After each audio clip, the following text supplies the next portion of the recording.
மூடுபனி சூழ்ந்த ஒரு அதிகாலை வேளையில் அர்ஜுன் ஒரு பழைய மரத்தின் கீழ் தனியாக அமர்ந்திருந்தான். அவனது கண்களில் கண்ணீர், மனதில் முழு சோர்வு. எல்லாம் முடிந்துவிட்டது என்று அவன் உள்ளம் உடைந்தது. அவன் மட்டும் அல்ல, அவனது குடும்பமும் அவனோடு இருந்தது. தாய் அமைதியாக அழுது கொண்டிருந்தாள். மனைவி தன் மகனை இறுக்கமாக அணைத்து கொண்டு கவலையுடன் அமர்ந்திருந்தாள். முழு குடும்பமும் நம்பிக்கை இழந்து அந்த இருளான சூழ்நிலையை எதிர்கொண்டது. அந்த நம்பிக்கையற்ற நொடியில் மெதுவாக ஒரு மாற்றம் தொடங்கியது. அடர்ந்த பனியை துளைத்து கொண்டு மென்மையான வெளிச்சம் அந்த இடத்தில் பரவியது.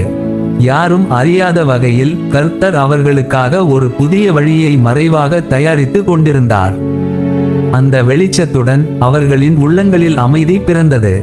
அர்ஜுனின் மனபாரம் குறையத் தொடங்கியது. குடும்பத்தின் முகத்தில் நம்பிக்கையின் சிறிய ஒளி தெரிந்தது. அவர்கள் புரிந்து கொண்டனர், நாம் காணாத இடத்தில் கூட தேவன் செயல்பட்டு கொண்டிருக்கிறார். பிரியமானவர்களே, இன்று நீங்கள் அர்ஜுனை போல பல கஷ்டங்களையும் போராட்டங்களையும் எதிர்கொண்டு இருக்கலாம். அந்த நேரத்தில் எல்லாம் பெரியதாகவும் கடினமாகவும் தோன்றலாம். ஆனால் கர்த்தர் அமைதியாக உங்களுக்கான வழியை ஆயத்தப்படுத்தி வருகிறார். அர்ஜுன் புரியாத அந்த இருளிலும் கர்த்தர் அவனுக்காக ஒரு புதிய விடியலை மறைவாக உருவாக்கி கொண்டிருந்தார். இன்றைய போராட்டம் நாளைய ஆசீர்வாதத்தின் தொடக்கம். ஆமென்.